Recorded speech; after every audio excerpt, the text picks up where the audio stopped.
që jo vetëm patriotët më të devotshëm, jo vetëm punëtorët më të mëdhenj, por sot edhe studentët më të shkëlqyeshëm e mësimdhënësit më të zot i kemi pikërisht në diasporën tonë. Pra nëse pjesa më patriotike e kombit jeton jashtë, atëherë logjika e thjesht çon te një përfundim banal.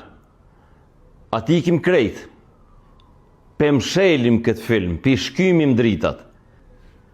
Ti jeton me familjen Cyri, me sigurim shëndetësor zvicran, me rregull e me ligj, me stabilitet, e prej atje ti shkruan vllaut në Podujev, mos lëshoni pe, mos u përkulni para bashkësisë ndërkombëtare.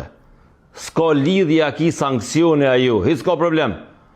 Na ju qojmë ndihma. Me kritiku diasporën, segmentet caktuar nuk është shumë falenderuese, po do të vërteta duhemi mi thonë.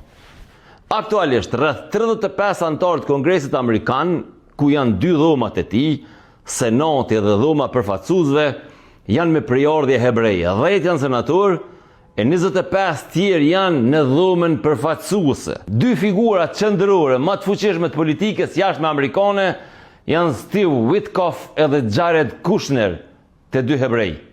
Ata ndihmojnë shtetin e popullin e tyre jo me llafe, me vitra, jo me remitenca, as me vot me post për Kneset, po e ndihmojnë me sane shumë më të mëdha. I dalin zot gjakut tyre, popullit tyre, kur e ngucin kojshia, ama i dalin zot për shtëpisë bardh.